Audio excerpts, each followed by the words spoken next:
જી, વાત એ છે કે ભવિષ્યવાણી કરનારા નેતાઓ ઘણા બધા હતા કે રાજુ કરપડા અહીંયા જશે ત્યાં જશે, આ વાતો થઈ છે. મેં પહેલા પણ કહ્યું છે, રાજીનામું આપ્યું ત્યારે મેં બીજા દિવસે એટલે કે ગઈ 12 તારીખે પ્રેસ કોન્ફરન્સ કરતી સમયે પણ મેં કહેલું કે મારું કોઈ પાર્ટીમાં જવાનું હજુ સુધી નક્કી થયું નથી.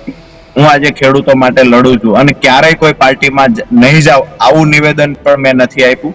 મને જયારે કોઈએ પૂછ્યું કે તમે ભાજપમાં જશો તો મારી સ્પષ્ટ વાત હતી કે અમારા ખેડૂતોના મુદ્દાઓ છે, જે ખેડૂતોના પડતર માંગણીઓ છે, જે ખેડૂતોના માટે અમે સપનાઓ જોયા છે, આ સપનાઓ ભાજપ પૂરા કરે તો ચોક્કસથી ત્યાં જશું. સીધી વાત એ છે. વાત રહી કોંગ્રેસની, તો કોંગ્રેસના નેતાઓ સ્વાભાવિક છે મળવા માંગતા હોય તો અમારી એક નૈતિક જવાબદારી પણ બને. જૂના મિત્રો પણ હતા, અમે સાથે આંદોલનો કરેલા છે, સાથે કામ કરેલું છે, તો ક્યાંક ને ક્યાંક કોંગ્રેસના નેતાઓ છે, જૂના સાથીઓ છે, સ્વાભાવિક છે આમંત્રણ આપ્યું તો આમંત્રણ આપ્યું તો મને પણ ગમે છે કે સારી બાબત એ છે જૂના સાથી છે, એમને આપણી તાકાત જોયેલી છે, ખેડૂતોનો પ્રેમ જોયેલો છે, સાથે મળીને લડવાનું આમંત્રણ આપે. પણ આવનાર સમયમાં કયું પ્લેટફોર્મ પસંદ કરવું આ ખેડૂતો નક્કી કરશે.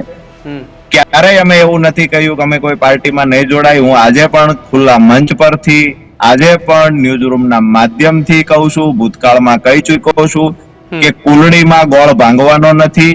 ખેડૂતોના કામ થશે તો સત્તા પક્ષમાં જશું, એ પણ જે તે સમયે ખેડૂતો નક્કી કરશે ત્યારે.